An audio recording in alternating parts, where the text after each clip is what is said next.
di belakangnya Ridho ya. Kemudian dia bertabrakan sendiri di depan gawang. Kan ini gol yang menurut saya memalukan ya. Gol hadiah, giveaway gol itu. Ya inilah, tapi setelah itu John Herman nggak ngerti mau bikin apa setelah kita satu-satu.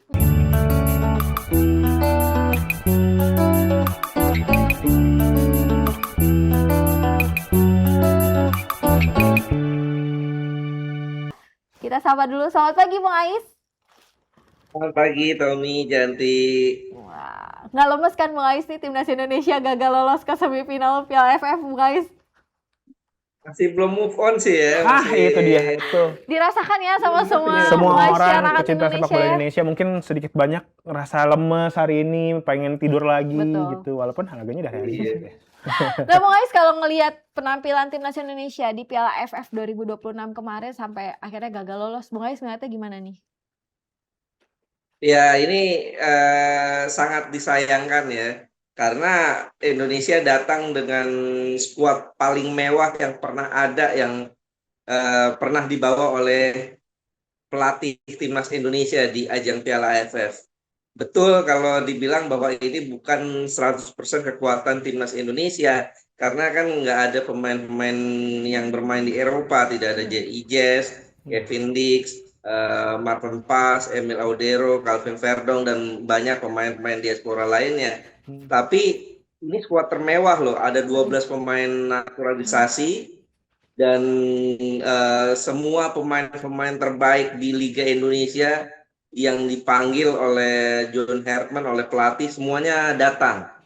Dan tidak ada drama seperti di masa lalu, di mana kita ingat ya di zamannya pelatih Alfred Riedel, itu klub hanya mengizinkan 2 pemain setiap klub ya di tahun 2016 itu. 2 klub setiap 2 pemain setiap klub maksudnya ya, yang diizinkan untuk masuk TC, untuk masuk timnas. Tapi itu sampai final loh 2016 tuh. Hanya Boas dan kawan-kawan. Dan sekarang nggak ada drama itu. Semua klub mengizinkan melepas, dan juga PSSI memberi support yang luar biasa. Kemudian juga TC-nya juga panjang ya, hampir sebulan. Tapi kita gagal. Ya ini sebuah kegagalan yang sangat-sangat menyakitkan, padahal ekspektasinya begitu tinggi bahwa dengan skuad yang mewah ini kita digadang-gadang bakal juara, tapi jangankan juara, lolos untuk semifinal aja enggak. Ini yang menyesakan ya. Iya. Bung Ais ini kan tadi sempat disinggung bahwa ini memang skuad termewah, bahkan mendapatkan support dari PSSI. Setiap klub bahkan memberikan para pemainnya untuk ikut TC. Dan tapi kita tetap menelan pil pahit. Menurut Bung Ais ini memang kesalahan terjadi karena strategi yang dibawa oleh Coach John Herman untuk tim kita kali ini untuk bertanding di AFF ini kurang oke, atau memang para pemain belum maksimal? Ya kalau saya pikir paling utama adalah di John Herman-nya ya, bagaimana ini pelatih mulai terlihat ya bahwa dia tidak mengenal atmosfer, tidak mengenal peta persaingan di Asia Tenggara. Ini kan pelatih Inggris ya, pelatih Eropa, yang artinya memang dia kenalnya mungkin zona CONCACAF ya udah kenal karena lama di sana, lama di Kanada ya. Tapi untuk level Asia Tenggara dia tidak terlalu mengenal ya. Sehingga walaupun cukup bagus ya di uji coba di FIFA Matchday, 4 FIFA Matchday itu bagus loh, 4 pertandingan di FIFA Matchday itu kita 8 gol dan hanya kebobolan 1. Itu pun lewat titik penalti. Kemudian juga 4 pertandingan di uji coba kita hanya kalah sekali, itu pun lawan Bulgaria yang rankingnya sangat tinggi. Tapi faktanya di ASEAN saat kita banyak pemain-pemain diaspora tidak ada, pemain-pemain utama seperti Jazz dan kawan-kawan yang main di Eropa nggak ada. Ini pelatih John Herman baru kelihatan kualitasnya kalau menurut saya. Karena di sini dia tampak tidak selain nggak kenal atmosfer atau persaingan di ASEAN, di Asia Tenggara, dia juga tidak punya plan B. Sehingga saat plan A tidak berjalan, dia kebingungan tuh. nggak ada plan B-nya, mainnya tetap seperti itu, terbaca ya lewat apa angkat bola, kemudian asis dari Tom Hai, crossing ke Mitchell Baker, begitu aja, dan itu terbaca.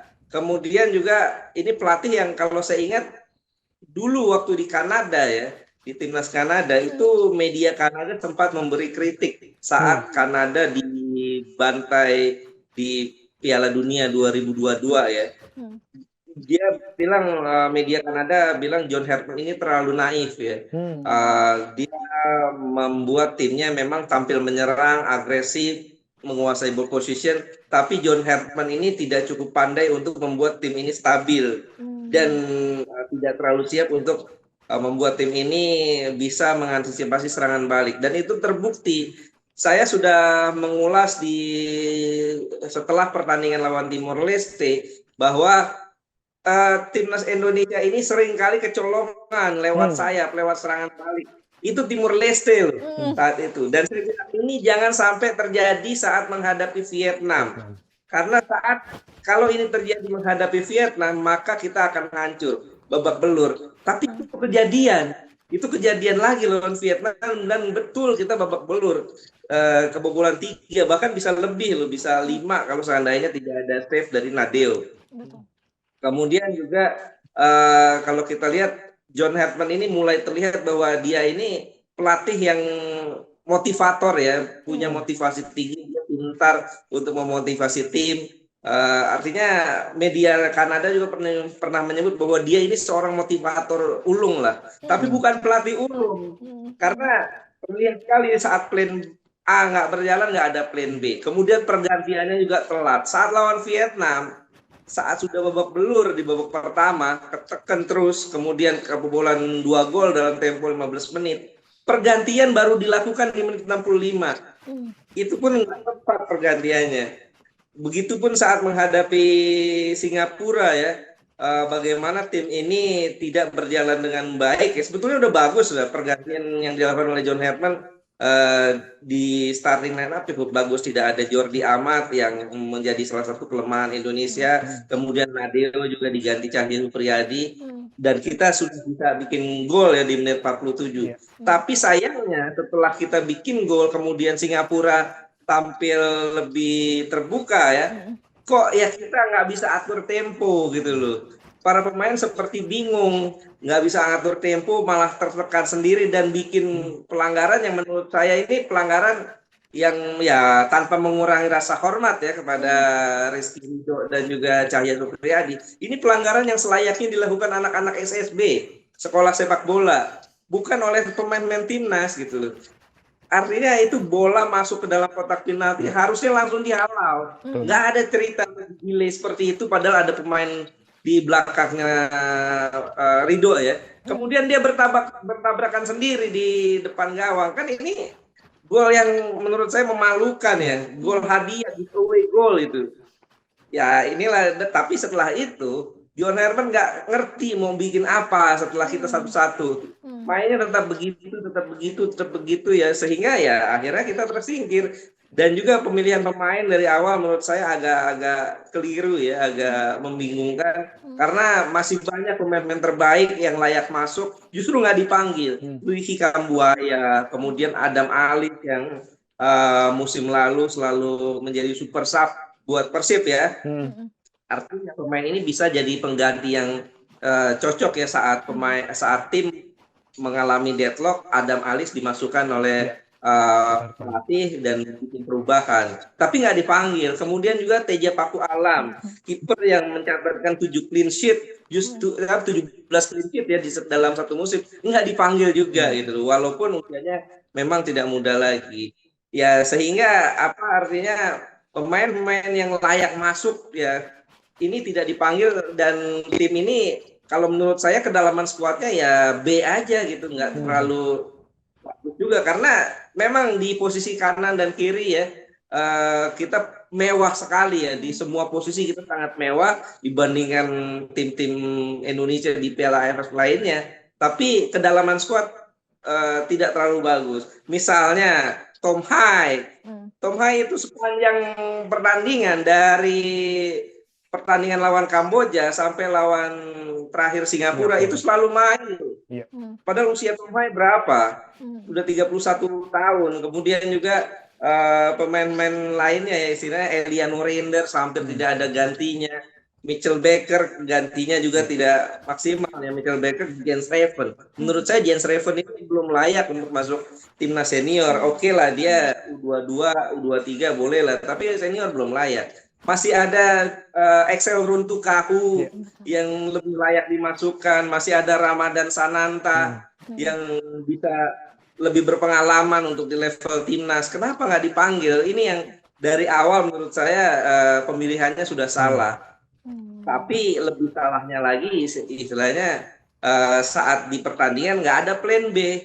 Ini yang menurut saya menjadi masalah tersendiri dan juga kita beda loh. Coba di era-era sebelumnya ya, di era kita lompat generasi ya, jangan era Patrick Kluivert juga, era Sintayong ya. Era Sintayong, pemain kita tuh secara fisik itu 90 menit mainnya bagus. Fisiknya bagus, ototnya dapet. Dan saat ketinggalan mental nggak pernah jatuh gitu, nggak pernah jatuh mental. Tapi kemarin coba lihat, saat sudah kebobolan 2 gol lawan Vietnam, mentalnya down, kebingungan, nggak bisa naikin permainan. Begitupun saat lawan Singapura, saat imbang 1-1, mental down, pemain panik, fighting spiritnya juga nggak kelihatan. Ini yang menurut saya menjadi masalah-masalah kompleks yang akhirnya skuad mewah ini ya akhirnya ya karena tidak dikendarai oleh orang yang mahir, akhirnya ya nabrak sendiri gitu. Nah, Bung Ais, kalau menurut Bung Ais nih setelah kegagalan di Piala AFF 2026, apa yang harus dilakukan PSSI kepada John Herdman? Apalagi kan di masa lalu nih di 2024 setelah Sintayong gagal di Piala AFF, kita tahu semua langsung dipecat. Dan sekarang juga ramai ini menggaungkan rindu STY juga di media sosial. Menurut Bung Ais apa nih yang harus dilakukan PSSI kepada John Herdman? Ya, saya pikir PSSI harus evaluasi ya, dan harus kasih ultimatum menurut saya kepada John Herdman. Karena saya nggak setuju juga kalau John Herdman langsung out setelah kegagalan ini. Karena kontraknya masih panjang ya. Kontraknya masih panjang. Kalau seandainya diputus kontrak juga, PSSI ini harus bayar 3 orang. Sintayong, kemudian Patrick Kluivert, dan kemudian John Herdman. Karena kompensasinya ya, kompensasi pemutusan kontrak dia harus bayar 3 pelatih itu dan pasti akan rugi, akan ngabisin duit ya. Jadi kasih kesempatan John Herdman sekali lagi. Kasih lihat John Herdman di Piala FIFA ASEAN Cup ya. Masih ada FIFA ASEAN Cup dan itu adalah masuk kalender FIFA. Jadi John Herdman nggak bisa bilang lagi bahwa ini tim yang belum lengkap, ada pemain-pemain kita yang main di Eropa nggak bisa datang gitu loh. Jadi nggak ada alasan. Nanti kita kalau tim ini lengkap, secara logika kita udah yang terbaik di ASEAN. Kalau tim ini lengkap ya, nggak ada alasan lagi tuh bahwa ABC gitu. Kemudian kemarin dia beralasan kan salah satunya ini masih dalam pramusim ya, pramusim menjelang kompetisi dimulai, bahwa memang betul kalau pramusim itu pemain-pemain itu belum dalam peak performanya, masih setengah-setengah lah. Tapi jangan lupa tim lain juga begitu. Sama ya. Artinya tim lain juga begitu. Malaysia, kemudian Vietnam, Singapura juga dalam pramusim. Jadi itu bukan alasan lah yang bisa digaungkan oleh John Herdman. Jadi saya pikir kalau saya PSSI, saya akan kasih ultimatum pada John Herdman. FIFA ASEAN Cup harus juara karena nggak ada alasan lagi. Pemain lengkap, kemudian juga waktu cukup. Sekarang kan kemarin anggap saja dia baru 8 pertandingan ya bersama timnas Indonesia. Nanti kan berarti harusnya di FIFA ASEAN Cup sudah lebih paham lah dengan atmosfer, kemudian dengan peta persaingan di ASEAN ya, harusnya sudah paham. Dan kalau nggak juara ya itulah saatnya John Herdman harus out. Biarkan nanti di Piala Asia kita punya pelatih baru. Jangan kalau seandainya gagal, jangan kita berjudi lagi di Piala Asia, kita tetap pakai John Hartman. Kalau seandainya gagal ya kita cari pelatih baru aja di Piala Asia nanti. Bahkan kalau perlu, kalau seandainya kita nggak dapat pelatih asing, kita pakai pelatih lokal aja di Piala Asia nanti. Atau pakai pelatih-pelatih yang memang sudah kenal dengan atmosfer sepak bola Indonesia, dengan atmosfer sepak bola Asia. Kan banyak pelatih-pelatih lokal yang bagus, kemudian juga dan ada banyak pelatih-pelatih asing yang ada di lokal ya, yang di Indonesia main. Bernardo Tavares ada. Nggak apa-apa, dipekerjakan saja ya, asal Persebaya mengizinkan ya. Kemudian juga Boyan Hodak sekarang kan lagi nganggur kan. Kenapa nggak dicoba gitu loh? 3 kali loh juara bersama Persib. Ya kenapa nggak dicoba dia melatih timnas? Apalagi kan mayoritas pemain timnas banyakan Persib. Iya kan? Banyakan Persib, banyakan Persija. Sehingga kita coba aja kalau seandainya gagal di FIFA ASEAN Cup ya. Kalau berhasil di FIFA ASEAN Cup ya monggo silakan lanjutkan. Tapi juga John Herman harus belajar lah. Harus lebih memperdalam lagi ilmu kepelatihannya karena kan dia bukan mantan pemain ya, dia bukan mantan pemain profesional, tapi kita juga nggak bisa bilang bahwa bukan mantan pemain profesional itu nggak bagus. Banyak loh pelatih yang bukan mantan pemain profesional bagus. Jose Mourinho misalnya, Andre Villas-Boas juga bukan mantan pemain tapi bagus. Sehingga kalau saya pikir tinggal bagaimana dianya ya untuk bisa memperdalam kepelatihannya. Dan yang saya khawatirkan John Hartman ini kan dari awal saya sudah bilang ya bahwa nggak ada pelatih Inggris yang berhasil ya. Pelatih Inggris raya itu nggak ada yang berhasil di Indonesia. Kita bisa hitung ya dari Simon McManamy ya. Simon McManamy itu kan Scotland, bagian dari Inggris raya lah, dan gagal. Kemudian beberapa tahun sebelumnya kalau nggak salah 2004 kita pernah dilatih oleh Peter Witt yang orang asli Inggris yang sukses bersama Thailand, juara Piala AFF ya bersama Thailand. Saat latih Indonesia juga zong, gagal juga. Artinya ya mudah-mudahan John Hartman bukan orang ketiga ya orang Inggris yang Nah, Bung Ais, supaya melancarkan karir John Hartman di Indonesia, apa saja evaluasi yang harus dilakukan John Hartman ketika kita ngomongin nanti FIFA ASEAN Day nih, ASEAN Cup nih, dan lini-lini mana saja yang harus dirapihkan atau diperbaiki oleh Coach John Hartman supaya kita bisa menang di FIFA ASEAN Cup 2026, Bung Ais? Ya, John Hartman dari Piala AFF ini atau ASEAN Hyundai Cup ini harusnya sudah belajar ya bahwa kita ini seringkali telat untuk melakukan covering saat ada serangan balik. Saat lawan Timor Leste, lawan Vietnam, itu kan kelihatan tuh. John Hartman ini strateginya bagus sebetulnya. Dia pakai pola 3-4-2-1, kemudian dari 3 center back-nya itu dia pakai wide center back. Center back yang di kanan dan di kirinya itu dia melebar. Dan dia menjadi pemain yang overlap ke depan ya.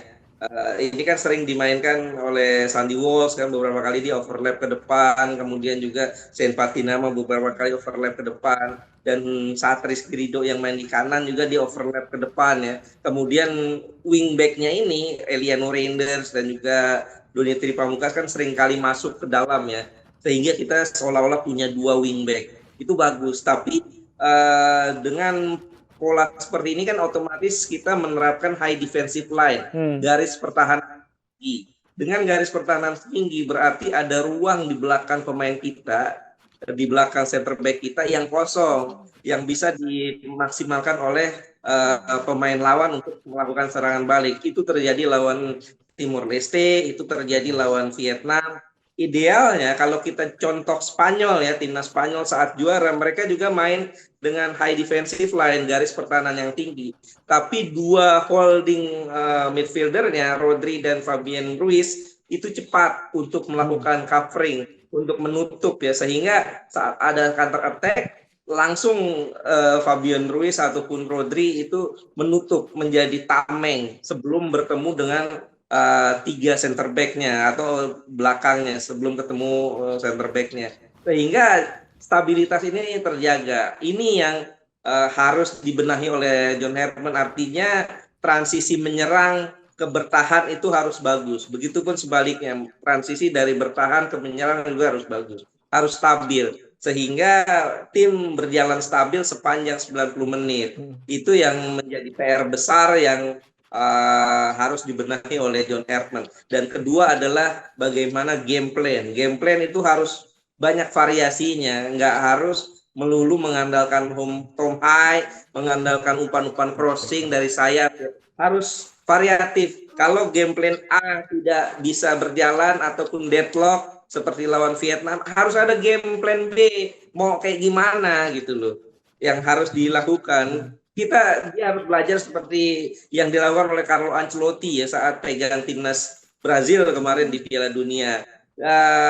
Mereka kebobolan di babak pertama oleh Jepang kan, masuk ke halftime, masuk ke ruang ganti dengan skor 0-1 tertinggal. Di babak kedua ada perubahan pemain dan kemudian permainannya juga berubah yang membuat akhirnya mereka berbalik unggul, berbalik menang.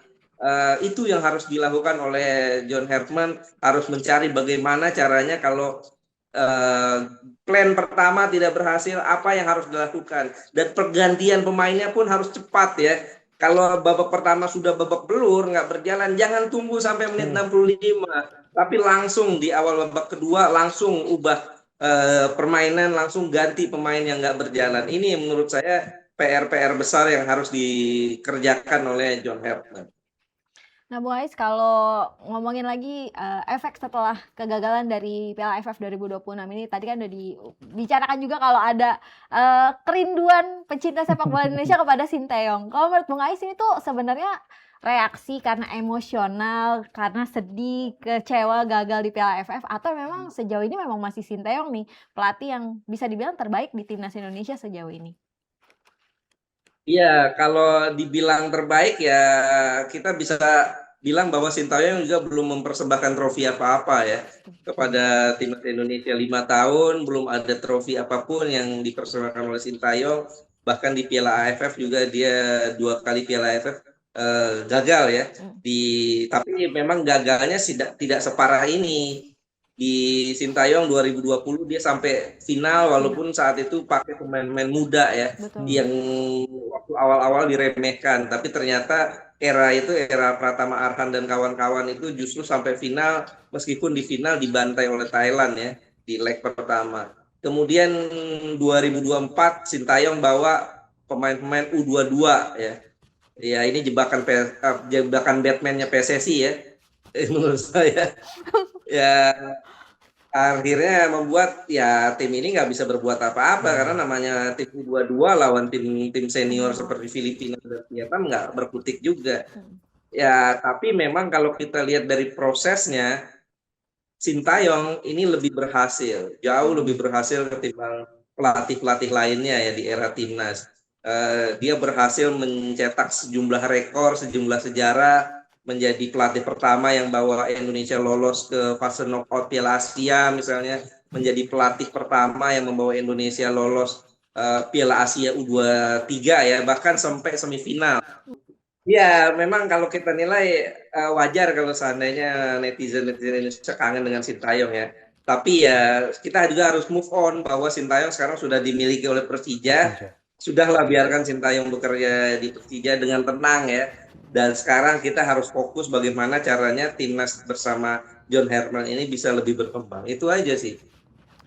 Baik, itu ya catatan dari Bung Ais yang penting untuk masyarakat dan pecinta sepak bola Indonesia. Dan PR buat Coach John Herdman ya, untuk FIFA Asian Cup ini wajib menang, sudah harga mati, wajib juara. Apabila tidak, dari Bung Ais bilang kayaknya udah saatnya baru bisa menggaungkan ya, John Herdman out katanya gitu. Terima kasih Bung Ais obrolannya pagi hari ini.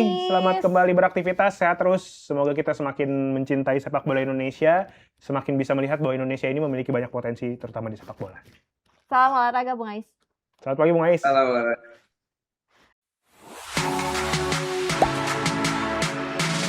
Gak sempet baca?